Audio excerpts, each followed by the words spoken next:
चाहे 1 केजी बोले, दोनों बात तो बराबर है।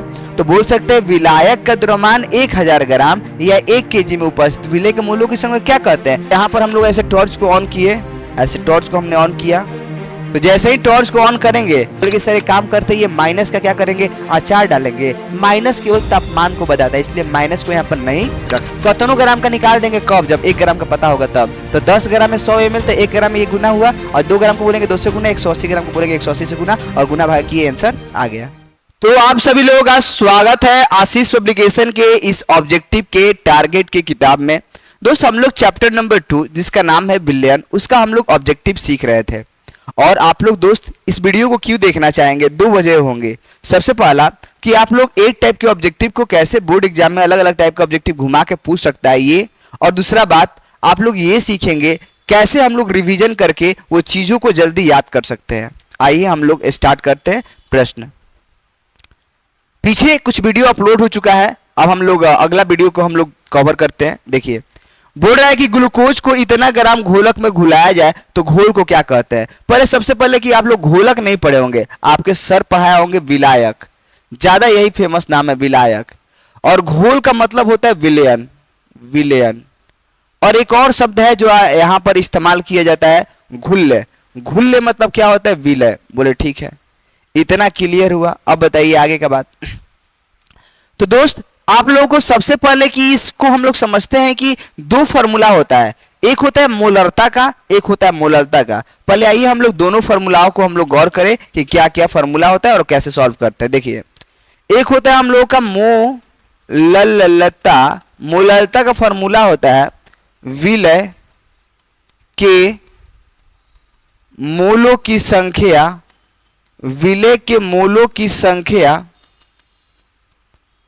बटा में विलायक का द्रव्यमान बटा में विलायक का द्रव्यमान, किस में, ग्राम में। यदि ग्राम में हो तो यहां पर क्या होगा, 1000। पता है इसी फॉर्मूला को यदि हम लोग इस तरीके से घुमा के बोले, विलय का मोलों की संख्या का फॉर्मूला होता है, क्या होता है, विलय का दिया गया द्रव्यमान बटा में विलय का मोलर द्रव्यमान, विलय का मोलर द्रव्यमान। ये किसका फॉर्मूला है, किसका फॉर्मूला है, ये वाला। तो ये जितना भी फॉर्मूला हमने बोला वो किसका फॉर्मूला, ये जितना भी हमने फॉर्मूला इस्तेमाल किया यहां से लेकर यहां तक, वो किसके जगह पर है, तो विलय के मोलों की संख्या के जगह पर। अब भैया जो नीचे है पहले अभी भी होगा, क्या है, विलायक का द्रव्यमान ग्राम में और गुना में क्या होता है, 1000। यदि केजी दे दे तो 1000 से गुना करने की जरूरत नहीं है, पहले 2 को इसका फॉर्मूला होता है, मोललता का 2 फॉर्मूला होगा। बोले कि अच्छा। अब यहां पर आप लोगों को समझना है क्या विलय किसको बोलते हैं, जो घुलता है, विलायक जो घुलाता है। तो आप लोग यदि क्वेश्चन को पढ़ेंगे तो उसमें दिया गया 18 ग्राम ग्लूकोज। अब आप बताइए कि ग्लूकोज घुलेगा या घुलाएगा, तो घुलेगा। घुलेगा तो विलय कहेंगे या विलायक कहेंगे, विलय कहेंगे। तो यहां पर ये जो बातें दी गई है वो किसके लिए दी गई है, विलय के लिए। तो ये विलय के लिए दिया गया द्रव्यमान है, यानी क्वेश्चन में हम द्रव्यमान दिए हुआ कितना, जो खुद से निकालते हैं उसको हम लोग क्या बोलते हैं, मोलर द्रव्यमान बोलते हैं। ठीक है। ग्लूकोज का फॉर्मूला क्या होता है, C6H12O6। बताइए कितना होगा, तो इसका हो जाएगा 12 और 96, यानी टोटल आप लोगों का कितना हो जाएगा, 180। तो जो यहां पर इस फार्मूला, क्योंकि ये फार्मूला तब इस्तेमाल करते जब क्वेश्चन में आपको मोलों की संख्या दिया जाए। एक्चुअली इस क्वेश्चन में मोलों की संख्या नहीं दिया गया है, इसलिए इस फार्मूला का इस्तेमाल नहीं करेंगे। हालांकि कभी कभी ये भी बोर्ड एग्जाम में बोल देता है कि विलायक का द्रव्यमान 1000 ग्राम में, 1000 जब यहां पर बोल देंगे तो 1000 से 1000 खत्म हो सकता है। 1000 ग्राम यहां पर बोले चाहे 1 केजी बोले, दोनों बात तो बराबर है। तो बोल सकते हैं विलायक का द्रव्यमान 1000 ग्राम या 1 केजी में उपस्थित विलय के मोलों की संख्या क्या कहते हैं, तो विलय के मोलों की संख्या को मोललता कहते हैं। समझे, तो ऐसा ही है डेफिनेशन। तो और आप लोगों से तो पूछा गया है, दिया गया है विलय का द्रव्यमान, तो हम लोग ऊपर वाला फॉर्मूला नहीं लगाएंगे, हम लोग कौन सा फॉर्मूला लगाएंगे, नीचे वाला। ओके, तो चलिए हम लोग करते हैं, आइए सॉल्व करते हैं। तो विलय का दिया गया द्रव्यमान कितना है, तो विलय का दिया गया द्रव्यमान कितना है 18। इसका मोलर द्रव्यमान कितना है 180। और बताइए विलायक का जो द्रव्यमान है यानी घुलने वाला जो द्रव्यमान है वो कितना दिया गया है, तो पढ़ लीजिए, घुलने वाला जो द्रव्यमान दिया गया है वो कितना दिया गया है 1000 ग्राम घोलक, यानी विलायक का जो मान दिया गया कितना दिया गया है 1000 ग्राम दिया है। यदि केजी में दिया रहता तो हम लोग 1000 से गुना नहीं करते, लेकिन यदि हम लोग ग्राम में दिया है तो 1000 हम लोग फॉर्मूला में गुना करेंगे। तो जैसे ही 1000 से 1000 खत्म हो गया और ये 10 बार में खत्म हो गया, यानी 0.1 आया। और इसका मात्रक क्या होता है, तो ऊपर मोलों की संख्या और नीचे जो द्रव्यमान केजी में हो जाएगा, तो क्या हो जाएगा मात्रक मोल प्रति केजी, यानी इसका मात्रक क्या होगा मोल प्रति केजी या मोल केजी इनवर्स। यही इसका बात है, यही इसका कंसेप्ट है। क्या कोई बात समझ में आया आपको, क्या पूरा आपको बात समझ में आया? तो यही था मोलरता का। उसके बाद आप लोग समझिएगा कि हम आपको बताना क्या चाहते हैं, समझिए। एक और आप लोगों से कभी मोलरता के बारे में पूछ दे तो मोलरता के लिए क्या फॉर्मूला होता है, यहीं पर कर दे, डन, ऐसा करते हैं, यहीं पर कर देते हैं। आपको दोनों फार्मूला कंपैरिजन करने में आसानी होगा, ठीक है, दोनों फार्मूला कंपैरिजन करने में आसानी होगा। देखिए इस वीडियो को देखने के बाद फिर आपको कोई प्रॉब्लम ही नहीं रहेगा। दोस्त देखिए मोलरता का फॉर्मूला भी ऐसा ही होता है, ऊपर आता है विलय के मोलों की संख्या बटा में विलयन का आयतन, किसमें एमएल में, और गुना में क्या हो जाएगा 1000। यदि यहां पर एमएल दिए तो यहां पर 1000 से करना पड़ेगा, और यदि यहां पर लीटर दिए तो 1000 से गुना करने की जरूरत नहीं है। एक और फॉर्मूला क्या होगा, तो जैसे विलय के मोलों की संख्या क्या फॉर्मूला होता है, विलय के मोलों की संख्या का फॉर्मूला होता है क्या, विलय के दिए गए द्रव्यमान बटा मोलर द्रव्यमान। तो यहां पर भी वही करेंगे, विलय का दिया गया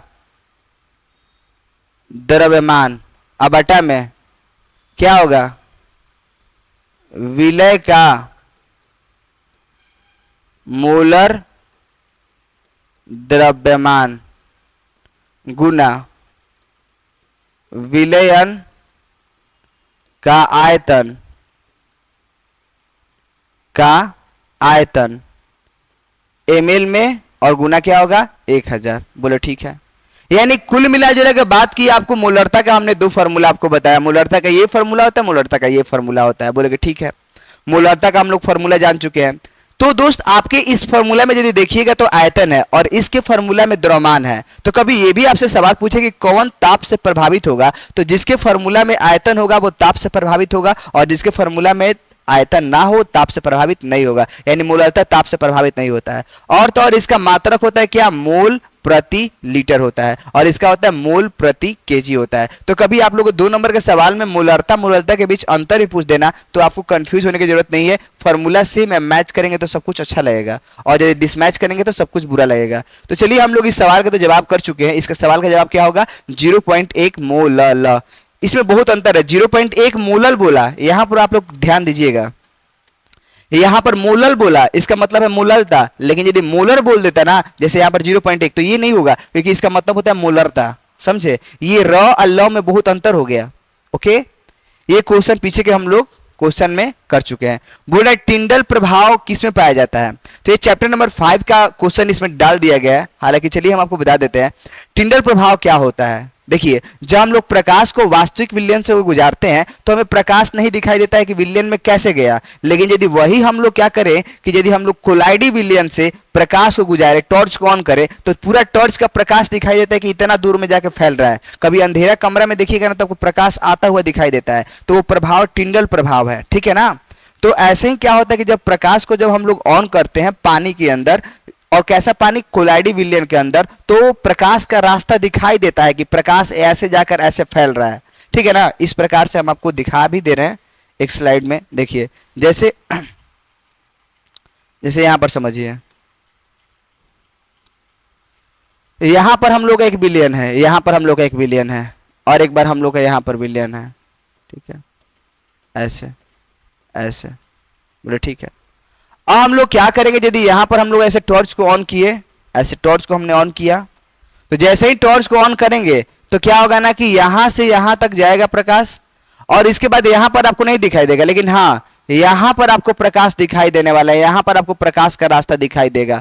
यानी कहने का मतलब है कि इस विलियन से गुजरा तो यहां पर प्रकाश नहीं दिखाई दिया, लेकिन इस विलियन से गुजरा तो हम लोग को प्रकाश दिखाई देता है, प्रकाश का रास्ता दिखाई देता है। तो ये कैसा है, ये हम लोग का वास्तविक विलियन है, और ये हम लोग का कैसा है, यही कोलाइड है। यानी कोलाइड हम लोग का टिंडल प्रभाव दिखाता है, जबकि वास्तविक विलयन टिंडल प्रभाव नहीं दिखाता है। ठीक है ना। यानी टिंडल प्रभाव क्या है कि प्रकाश जब उस विलयन से गुजरे तो उसका प्रकाश का प्रकीर्णन होकर उसका पथ को प्रज्वलित करना, यानी चमकता हुआ दिखाई देना, यानी आपको दिखाई देता है, प्रकाश का पथ दिखाई देने लगता है। इसी को हम लोग बोलते हैं प्रकाश का प्रकीर्णन। चलिए और देखते हैं क्वेश्चन। फिर बोल रहा है कि 234.2 ग्राम चीनी के घोल में मोलल सांद्रण क्या होगा। यानी यही सवाल है, मोलल सांद्रण। आइए हम आपको बताते हैं कैसे इस क्वेश्चन को सॉल्व करेंगे, लेकिन थोड़ा सा आपको यहां पर जानकारी बता दे। देखिए इधर देखिए, सबसे पहले यहां पर कि 234.2 ग्राम चीनी का घोल है। घोल मतलब क्या होता है, विलयन। यानी यहां पर आप लोग ऐसा नहीं कि वो पानी की मात्रा दिया गया है, नहीं, घोल मतलब दोनों है, पानी प्लस चीनी दोनों है, पानी भी और क्या है, चीनी भी है। इसका मतलब है पानी चीनी मिलकर कितना है, 234 पॉइंट कितना है, 2 ग्राम। आपसे बोला गया है पानी की मात्रा कितना होगा, तो बताइए चीनी कितना है, चीनी हम लोग का 34 पॉइंट कितना, 2 ग्राम, और यहाँ पर है 234 पॉइंट कितना, 2 ग्राम। प्लस उधर जाएगा तो क्या हो जाएगा, माइनस। यानी पानी की यदि मात्रा निकालना है तो 234.2 ग्राम घटाओ 34.2, जैसे ही घटाएंगे तो हम लोग का कितना आ जाएगा, 200 ग्राम आ जाएगा एग्जैक्ट। क्या समझ में आया, ना समझ में, दोबारा समझिए। जैसे हमने बोला कि इतना ग्राम जो चीनी का घोल दिया है वास्तव में वो विलयन का मान दिया है, ना कि विलायक का, और 34.2 ग्राम क्या दिया है, विलय का मान दिया है। यानी घुलने वाली जो मात्रा है यहां पर दिया गया है। क्या कोई डाउट, तो बोले कि ठीक है सर, घुलने वाला इतना है और दोनों मिलकर इतना है, यानी पानी और चीनी मिलकर इतना है, तो पानी की मात्रा निकालना है तो इतना। बोले पानी क्यों निकालना, क्योंकि यहां पर मोललता निकालना है, और मोललता के लिए हमको विलायक चाहिए, और विलायक होगा कौन, पानी। बोले ठीक है, तो अभी इसी क्वेश्चन को हम लोग सॉल्व करते हैं जो आप लोग यहाँ पर फॉर्मूला अप्लाई किए थे। चलिए यहाँ पर इस फॉर्मूला को हम लोग इस्तेमाल करेंगे और इसको सॉल्व करेंगे। देखिए ऊपर वाला तो फॉर्मूला लगने वाला है नहीं भाई, क्योंकि ऊपर वाले में तो मोलों की संख्या चाहिए, और इसमें दिया गया द्रव्यमान है। बताइए कितना हम लोग का चीनी का मान दिया गया था, चीनी का दिया गया द्रव्यमान है 34.2, और जो चीनी का फॉर्मूला होता है वो होता है C12H22O11। तो जैसे इसका निकाले हैं ना 180, ऐसे जब निकालेंगे तो इसका कितना होगा, 342। तो यहां पर रखेंगे कितना, 342। ठीक है, और फिर विलायक का द्रव्यमान हमने खुद से निकाला, घटाकर तो कितना हो गया, 200। चूंकि ग्राम में था तो 1000 से गुना करना ही पड़ेगा। 2 5 10, दशमलव काटे नीचे 0, कितना बार में 10, यानी 0.5 मोल प्रति केजी, मोल प्रति केजी, या फिर 0.5 छोटा वाला m लिख सकते हैं, यानी मोलल हो गया। समझे, तो इसका सही जवाब क्या होगा, 0.5 स्मॉल m। ठीक है, चलिए अब हम लोग आगे क्वेश्चन करते हैं। ये हमने क्वेश्चन पीछे के वीडियो में कर चुके हैं। ये बोल रहा है कि अर्धपरिगम्य झिल्ली से प्रासरण में क्या निकल पाता है। जैसे आप लोग जो फिल्टर होता है, फिल्टर, तो उसमें से क्या निकलता है, पानी निकलता है, कचरा। सर पानी निकलता है, पानी तो घुलाने वाला चीज है, इसका मतलब विलायक निकलता है। तो जो झिल्ली लगाया जाता है वो अर्धपरिगम्य झिल्ली होता है। ठीक है ना, तो यानी कहने का मतलब इसमें से क्या बाहर निकलेगा, विलायक। जो घुलने वाला होता है वो, जो घुलने वाला कचरा वो तो छना जाता है। यानी और ऑब्जेक्टिव कभी ये भी पूछ सकता है कि बताइए कि प्राशन क्रिया में कौन नहीं निकल पाता है, तो विलय के अणु। ठीक है, ये सब आदर्श अनादर्श वाला बता दिया गया है। पहाड़ों पर जल का क्वथनांक क्यों कम हो जाता है भाई। देखिए इसके पीछे का वजह समझिए। कब कोई चीज कब उबलता है, जैसे हमने ये पात्र रखा, इस पात्र को हमने जब हीट किया, ऐसे हीट किए तो ये वाष्प बना, और ये वाष्प जो है वो दाब लगाता है। वाष्प क्या लगाता है, दाब। और ऊपर जो होता है वायुमंडलीय जो दाब लगता है। तो जब दोनों, मतलब नीचे से हम लोग टेम्परेचर को बढ़ा रहे हैं, और जिस टेम्परेचर के लिए ये दोनों दाब आपस में बराबर हो जाए तो वो उसका भाप बनने लगेगा। यानी जिस टेम्परेचर के लिए इसका वायुमंडलीय दाब और इसका वाष्प दाब दोनों बराबर हो जाए तो ये भाप बनने लगेगा। बोले कि अच्छा, तो इसका मतलब क्या है, कैसे हमको पता चलेगा कि इतना होने वाला है। तो मान लीजिए कि यदि हम लोग समुद्र के ऊपर, यानी जैसे जैसे हम लोग समुद्र की सतह से ऊपर जाते हैं तो वायुमंडलीय दाब घटता है। तो मान लीजिए कि हम पहाड़ पर चले गए, और पहाड़ पर जाने के बाद क्या हुआ, वायुमंडलीय दाब घट गया। यानी पहले 100 ATM था इसका, तो इसको भी 100 करना होगा, वाष्प को गर्म करके 100 करना होगा। लेकिन मान लीजिए कि अब हम लोग ऊपर लेकर आ गए तो पता चला ऊपर का वायुमंडलीय दाब हम लोग का 80 हो गया, तो अब आपको यहाँ पर हीट करने के लिए 80 ही देना पड़ेगा, समझे। यानी इसको इतना ही तापमान देना होगा कि ये 80 हो जाए। तो बताइए पहले की तुलना में 100 करना था तो ज्यादा ताप देना होता था, अब 80 करना है तो कम ताप देना होगा, क्योंकि क्वथनांक होता है वही कि जो वायुमंडलीय दाब और ये नीचे का वाष्प दाब बराबर हो जाए, समझे। तो ये आप लोगों का सही जवाब क्या होता है, इसके पीछे का होता है वायुमंडलीय दाब घट जाता है।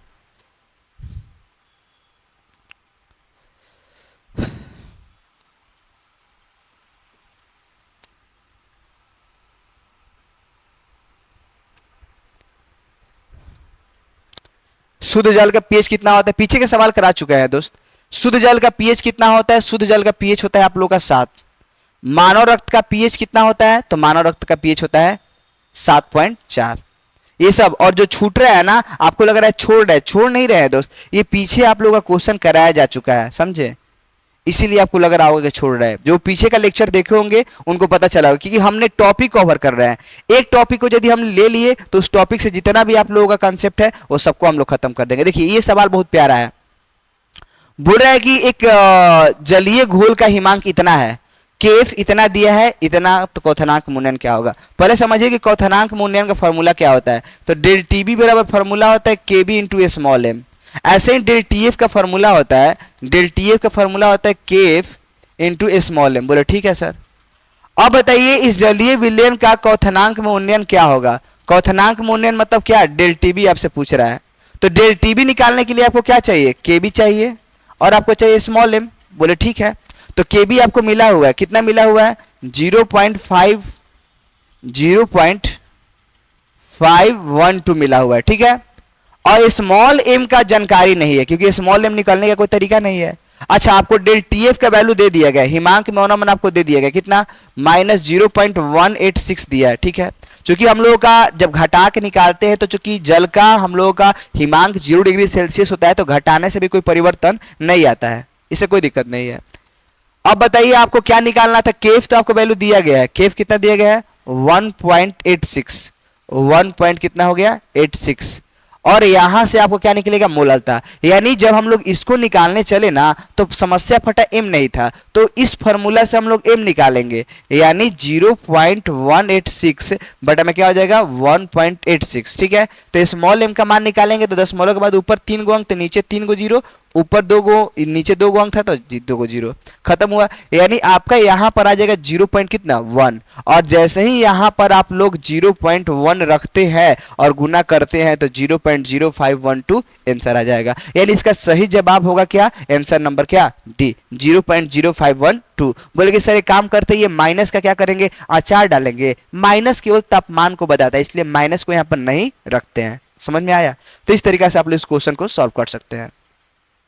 फिर बोल रहा है कि घुल्य की संख्या तो इतना मोल प्रभाज। आपको बताते हैं घुल्य मतलब क्या होता है, विलय। यानी जो एग्जैक्ट होता क्या है कि जो विलय का जो मूल अंश होता है और जो विलायक का जो मूल अंश होता है उसका योग जो होता है वो किसके बराबर होता है, 1 के बराबर होता है। बोले ठीक है। उसमें से एक घटक का जो आप लोगों को मोल अंश, यदि मान लीजिए कि हम बोले कि इसका मोल अंश 0.1 है, तो बताइए इसका कितना होगा, कि दोनों मिलाकर 1 होना चाहिए। तो एक 0.1 है तो दूसरा 0.9 होगा। बोले ठीक है। यानी इस तरीके से आप इसको सॉल्व कर सकते हैं। बोले ठीक है। अब ऐसे ही आपसे बोला गया कि एक्स विलय आपको निकालना है, एक्स विलय आपको निकालना है, एक्स विलय निकालना है। तो विलय के मोलों की संख्या को ऊपर और इसके सभी मोलों की संख्या को कहां रखेंगे, नीचे, ठीक है। और एक्स आपको विलायक निकालना है, एक्स क्या निकालना है विलायक। तो विलायक के मोलों की संख्या को ऊपर और सभी के मोलों की संख्या को नीचे। ओहो ओहो, सभी के मोलों की संख्या को क्या करेंगे, नीचे करेंगे, ठीक है, ऐसे। यानी यदि विलय का मूल अंश निकालना है तो विलय के मूलों की संख्या के ऊपर सभी को नीचे, विलायक का मूल अंश निकालना है तो जो बड़ा वाला है ना वो विलय को बताता है, छोटा वाला है ना वो विलय को बताता है। इस प्रकार से इस क्वेश्चन को सॉल्व करते हैं। बोले ठीक है। फिर अगला सवाल बोल रहा है कि H3PO4 में 1 मोल विलयन की नॉर्मलता क्या होगा। देखिए इसके लिए हम आपको ट्रिक बताते हैं। 3 चीजें हो सकती है, एक होता है H3PO2, एक होता है H3PO3, एक होता है H3PO4। ये होता है एकल भस्मिक, इसमें OH की संख्या 1 होता है। ये होता है द्विभस्मिक, इसमें OH की संख्या 2 होता है। और ये होता है त्रिभस्मिक, इसमें OH की संख्या कितना होता है 3 होता है। तो यदि आप लोगों का मोललता मूलरता सबके लिए सेम हो और आप लोगों से क्या पूछा जाए, नॉर्मलता, तो ये मूलरता और नॉर्मलता के लिए हम लोग को देखना होता है कि कितना उसमें क्षारीय प्रवृत्ति है। यदि वो त्रिक्षारीय है तो उसका जो हम लोग का नॉर्मलता होगा 3 हो जाएगा, यदि द्विक्षारीय है तो 2 हो जाएगा। तो बताइए इसमें कौन है, इसमें से कौन सा है, तो ये आप लोग का त्रिक्षारकीय है, यानी इसका नॉर्मलता कितना हो जाएगा, 3 हो जाएगा। फिर बोल रहा है कि समुद्री जल का परासरण दाब कितना होता है, तो आपको लगभग में कितना होता है, 30 एटीएम, इसको आपको याद रखना है। फिर बोल रहा है कि ग्लूकोज के जलीय विलयन का शक्ति 10% है, 1 ग्राम मोल कितने आयतन में घुले होंगे। पहले इसका अर्थ लिखते हैं, 10% का मतलब क्या है, और जलीय विलयन जब लिखा जाए तो इसका अर्थ है कि 100 ml जलीय विलयन में 100 ml जलीय विलयन में 100 ml जलीय विलयन में 10 ग्राम ग्लूकोज 10 ग्राम ग्लूकोज घुला है। 100 ml जलीय विलयन में कितना ग्राम ग्लूकोज घुला है, 10 ग्राम ग्लूकोज घुला है। बोले ठीक है। तो अब आपसे क्या पूछा जा रहा है कि 1 ग्राम में कितना, 1 ग्राम मोल। पहले समझिए 1 ग्राम मोल क्या है, ऐसे ग्राम परमाणु बोलना चाहिए था, 1 ग्राम मोल नहीं बोलना चाहिए था, ठीक है ना। बोले कि 1 ग्राम परमाणु है 1 मोल, या तो ये बोले कि 1 मोल तो सही है, या फिर 1 ग्राम परमाणु बोले तो सही है। तो एग्जैक्ट आपसे सवाल पूछेंगे कि 1 मोल में कितने आयतन घुले होंगे, ये सवाल। 1 मोल किसे बोलेंगे, आपसे हम बोले कि ग्लूकोज का परमाणु द्रव्यमान, ग्लूकोज का आणविक द्रव्यमान कितना होता है, 180। लेकिन आपसे पूछे कि क्या 180 ग्राम में होगा या केजी में, तो ना तो ग्राम में होता है ना तो केजी में, वो होता है एएमयू में। लेकिन क्या होता है कि यदि आप लोग 180 को एएमयू में ना लिखकर आप ग्राम में लिखते हैं तो एग्जैक्ट वो 1 मोल के बराबर होता है, समझे। यानी 1 मोल में कितना होगा, 180 ग्राम। और ये जो सवाल बोला गया है क्या, और यहां पर आपसे एक और बात समझिएगा कि इसमें क्या बोला गया कि 1 मोल यानी 180 ग्राम में आपको निकालना पड़ेगा कि 180 ग्राम में कितना होगा। यही सवाल पूछा कि 1 मोल मतलब 180 ग्राम में निकालना है। तो पहले यहां से लिंक करते हैं कि 10 ग्राम ग्लूकोज को घुलाने में आपको कितना लगा, 100 ml लगा। तो 1 ग्राम ग्लूकोज को घुलाने में कितना लगेगा, 1 ग्राम ग्लूकोज को कितना घुलाने में लगेगा, तो 100 बटा में कितना हो जाएगा, 10 ml, ठीक है। और आपसे यदि ये बोले कि बताइए 180 ग्राम का यदि पूछा जा रहा है, 180 ग्राम का कितना होगा, 180 ग्राम का कितना होगा, 180 ग्राम का कितना होगा, चलिए देखिए 180, यानी हम लोग सबसे पहले इससे अर्थ निकाले कि 100 ग्राम ग्लूकोज घुलाने के लिए 100 ml पड़ा, और ये 1 मोल मतलब क्या, 180 ग्राम को घुलाने के लिए कितना जरूरत पड़ेगा। तो हमने बताया कि 110 ग्राम में 100 ml, तो 1 ग्राम में निकालना है तो गुना में इधर आएगा तो भागा में। बोले ठीक है। अब हम लोग करते हैं, देखिए इधर 180 ग्राम के लिए 10 गुना कितना हो जाएगा, 180 ml, यानी 1800 ml। यदि ml में बात करें तो इतना, आज यदि लीटर में करेंगे तो 1000 से भाग देंगे, यानी 1.8 लीटर। बताइए कौन सा ऑप्शन है, तो आंसर नंबर डी। दोबारा क्वेश्चन को रिवाइज कीजिएगा, सुनिए। हमने बोला पहले इसका अर्थ लिखे, बोले लिख दिए। इसका अर्थ है कि 10% का अर्थ है कि 100 ml में जलीय विलयन 10 ग्राम घुला हुआ है। तो पूछा है 1 मोल, 1 मोल पूछना चाहिए, 1 ग्राम परमाणु पूछना चाहिए। 1 मोल मतलब क्या, 1 मोल मतलब 180 ग्राम में आपसे वैल्यू पूछा गया है। कितनों ग्राम का निकाल देंगे, कब, जब 1 ग्राम का पता होगा तब। तो 10 ग्राम में 100 ml, तो 1 ग्राम में ये गुना हुआ, और 2 ग्राम को बोलेंगे 2 से गुना, 180 ग्राम को बोलेंगे 180 से गुना, और गुना भाग किए आंसर आ गया। चलिए आगे देखते हैं। फिर वही पूछा गया विलय के मूलों की संख्या किसके बराबर होता है, तो विलय का जो मूल अंश है, विलय का जो मूल अंश है वो विलय के मूलों की संख्या ऊपर और सभी के मूलों की संख्या नीचे। और वही सॉल्यूट के जगह पर क्या देता, सॉल्वेंट देता ना, तो सॉल्वेंट देता तो हम लोग का ये आंसर होता।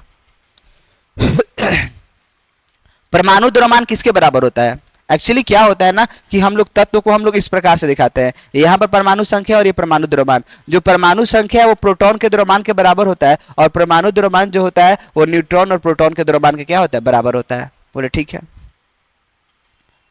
तो यहाँ पर क्या हो जाएगा, परमाणु द्रव्यमान किसके बराबर होगा, न्यूट्रॉन और प्रोटॉन के द्रव्यमान के बराबर होगा। यानी इसका सही जवाब होगा क्या, आंसर नंबर सी। इसका सही जवाब क्या होगा, आंसर नंबर सी, ठीक है। अगला सवाल बोल रहा है कि अपेक्षिक वाष्प दाब का अवनमन क्या होता है, तो ये हम लोग का सही जवाब होगा P0 माइनस PS बटा में क्या, P0। इसका सही जवाब यही होगा। बोले ठीक है। अब आइए हम लोग और कुछ क्वेश्चन कर लेते हैं। आई थिंक इसमें हमको नहीं लगता है कि कुछ क्वेश्चन बचा होगा, क्योंकि पीछे का हमने वीडियो में सब कुछ कवर करा चुके हैं। ये किसका नियम है? तो राउल्ट का नियम आपको बताया गया है, किसी घटक का जो आंशिक दाब होता है पीछे के वीडियो में, उसके शुद्ध अवस्था में वाष्प दाब और मोलंस के गुणनफल के बराबर होता है। दोबारा सुनिए, किसी घटक का आंशिक दाब, जिसमें नॉट नहीं लगा उसके लिए शब्द इस्तेमाल करते हैं, किसी घटक का आंशिक दाब उसके शुद्ध अवस्था में वाष्प दाब और मोलंस के गुणनफल के योग के बराबर होता है, और इसी को हम लोग क्या कहते हैं? राउल्ट का नियम कहते हैं। कौन ताप से प्रभावित नहीं होगा? तो जिसके फॉर्मूला में आयतन नहीं होगा। ये आप लोगों को पीछे के वीडियो में क्वेश्चन कराया गया है। बोल रहा है कि एक घोल जिसका प्रासरण दाब इतना है, वायुमंडलीय दाब, तो घोल का सांद्रण क्या होगा? सांद्रा मतलब क्या? सांद्रता। सांद्रा मतलब क्या? सांद्रता।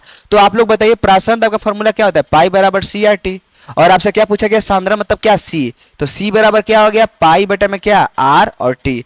पाई का वैल्यू कितना है प्रासरण दाब का? प्रासरण दाब का 0.0821, ठीक है। और आर का वैल्यू कितना है? तो आर का वैल्यू है आर का वैल्यू कितना है? 0.0821। और तापमान कितना है? 300। ये सब खत्म हो जाएगा। 1/300 को जब भागा देंगे तो 0.033 समथिंग आएगा, जो कि ऑप्शन में नहीं है, तो आंसर क्या हो जाएगा? डी। लेकिन हाँ, सुधार के बोले ठीक है। ये सब पीछे हो चुका है। घोलक के 1 केजी में उपस्थित घुल्ले के मोलों की संख्या क्या कहते हैं? तो यदि घोलक मतलब क्या? विलायक के 1000 ग्राम बोले या 1 केजी बोले, उपस्थित घुल्ले के मोलों की संख्या को मोललता कहते हैं। लेकिन यही सवाल होता है विलयन के 1 लीटर आयतन में उपस्थित विलय की संख्या को मोलरता कहते हैं। इस प्रकार से हमने टोटल इसका ऑब्जेक्टिव कर चुके हैं, और पीछे का वीडियो में ये सारा ऑब्जेक्टिव कॉन्सेप्ट क्लियर कराया गया है। तो thank you so much for watching this video, and thank you so much for Ashish publication.